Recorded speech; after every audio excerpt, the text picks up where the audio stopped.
Now, I'd like to talk about how authorial credibility or reliability is affected by fan service for a second as a part of the ethos of animation. Fan service being the intentional inclusion of content to please the audience. Oftentimes, when it comes to any program we consume, you'll see that the program can grow to follow the social trends of the time. They'll include more diverse characters. They'll have storylines that follow current social movements, and dialogue will become more reflective of popular speech used in media or social media.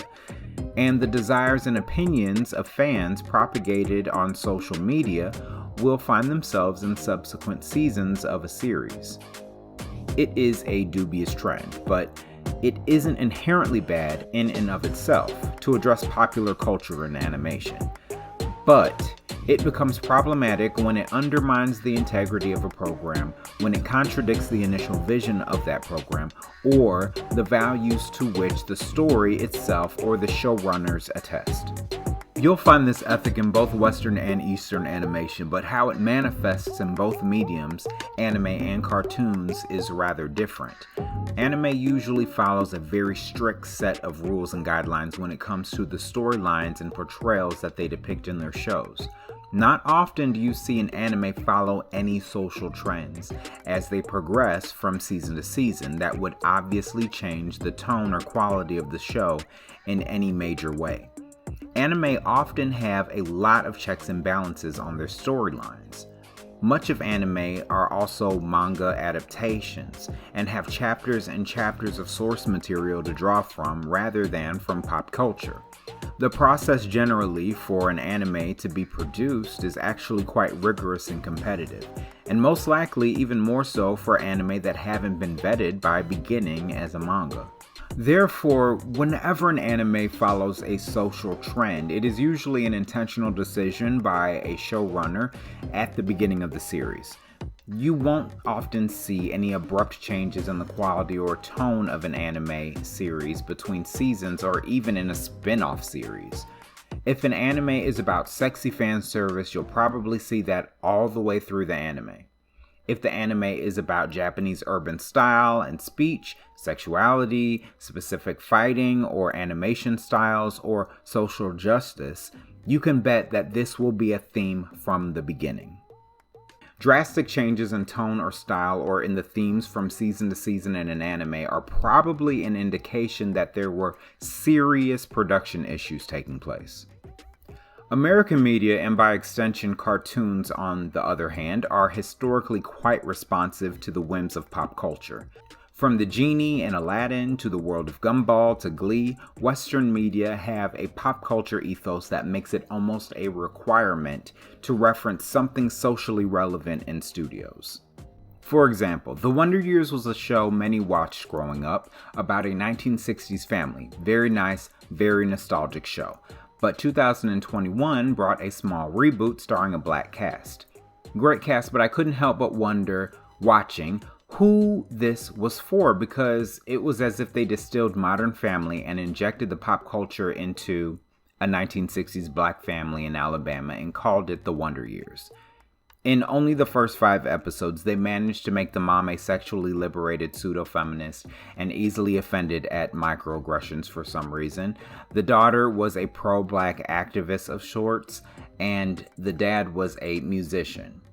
All things the average black family in the 1960s in Alabama were not. Now, I don't think the show is irredeemable, but by my estimate, it's about 25% actual black culture, 25% Wonder Years nostalgia, and 50% pop culture agenda. And this type of fan service is very common in mainstream television in the West. And animation is not immune to this, even for the anime-inspired ilk. Here are some examples of cartoon fan service in its many forms. But when's that?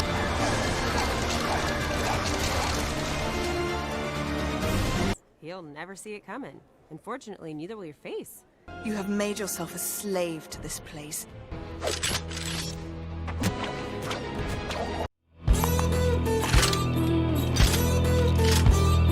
Right? I love you. I love you too.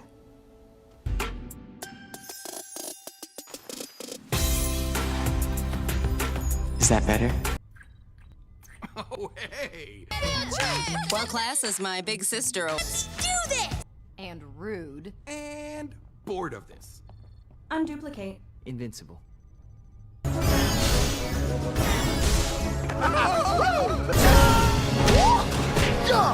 Mamista! You're back in the...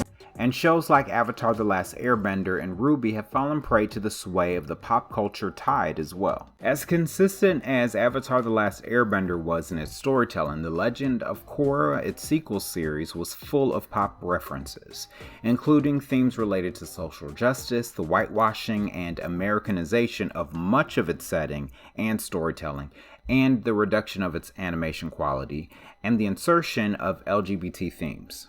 Ruby followed this same trend, bending to the will of their fandom with ships and storylines that resulted in wildly inconsistent character development. This type of fan service doesn't have a presence in anime. Anime rarely, if ever, follows trends or the whims of the audience or pop culture. And generally speaking, when fan service is discussed concerning anime, we're generally talking about something very different.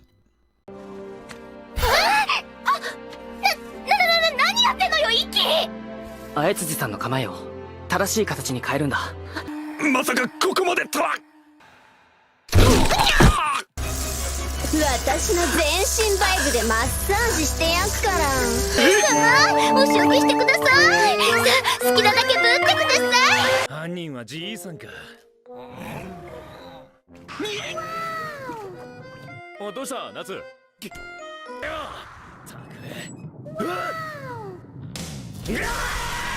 まずは熱を測ってやろうか。それとも注射がいい。 All of that's in play, but not a single fan service event! I haven't run into a shorty in the hallway and accidentally pet her sweater kittens! I haven't bumped into a hottie around the corner and gotten a peek at her undercarriage! For anime, fan service usually comes in the form of sexual fan service between characters. Characters fall on each other, panty shots of female characters, male characters losing their clothes during a scene for no reason. This type of fan service, this sexual fan service, differs from the shipping fan service that is seen usually in cartoons, usually anime-inspired cartoons. In anime, shipping has an in-universe implication on the plot, so it is used very sparingly. In anime, sexual fan service rarely has any implications on the relationships between the characters or the plot. It's just something to tease the audience. Someone does something sexy, someone else gets embarrassed, the audience blushes, then it's over. The characters involved don't necessarily or even usually have or will have romantic relationships. Anime fan service has become contentious among some groups of people, particularly in the West, who find it exploitative, but fans of anime generally accept it as part of the medium for anime geared toward older teens and young adults, and not children. It may seem that the descriptions we've reviewed about Western and Eastern fan service may seem less critical of the Eastern sexual variety of fan service.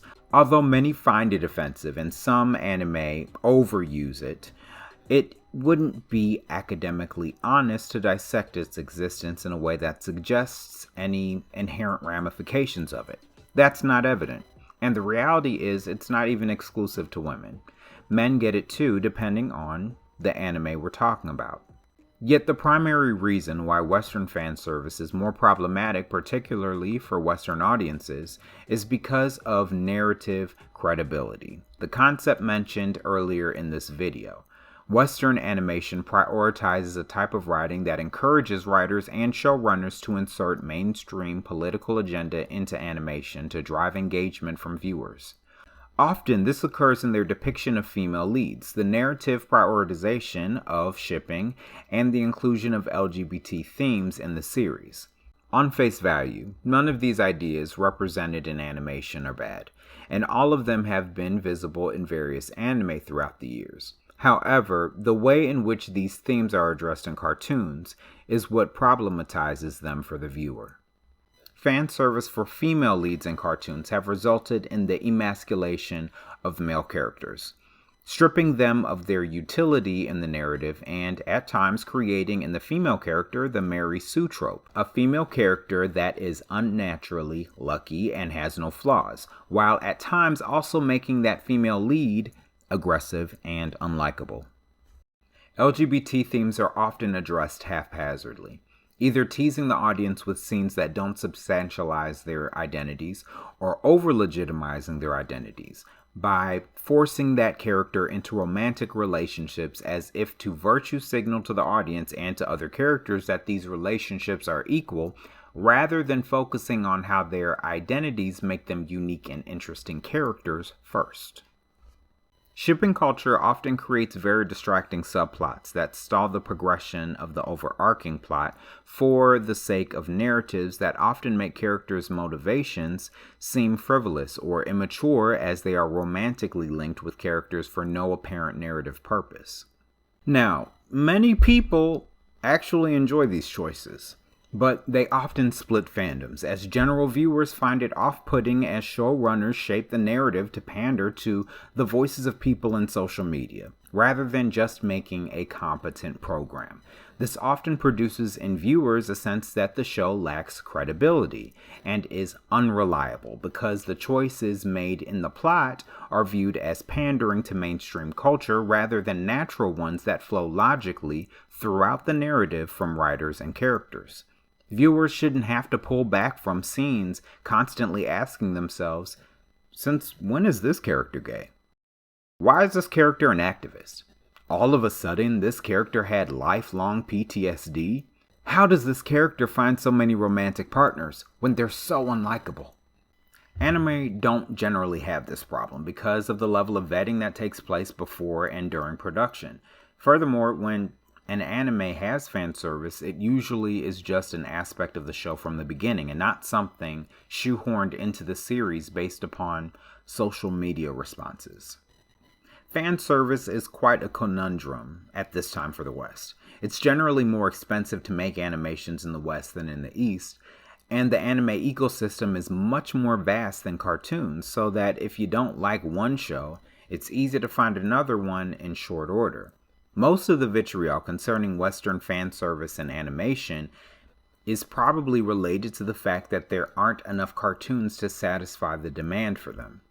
So for the ones that are produced that meet an individual's particular demographic requirements, it's frustrating for these shows to also be drowning in pop culture and political agenda. And yet, fan service isn't going anywhere for anyone. So what Western showrunners need to understand about the viewer is that ultimately, the audience wants a show or story that they can trust has a vision, has strong writing, and isn't subject to mandates that will ultimately undermine the quality of the program. The system of focus groups, of network mandates that is so common in the Hollywood system is a barrier to establishing the level of confidence in the audience that people generally have with anime. People like anime because there are way more of them than cartoons, and they're usually of much higher quality in animation and storytelling. There is room, however, for the West to establish a system where programs are vetted for quality, and if one program doesn't work for you, there are other options in cartoons that can meet your needs. So fan service isn't a problem or a distraction. Otherwise, you'll hear this fairly common refrain. That's why I watch anime.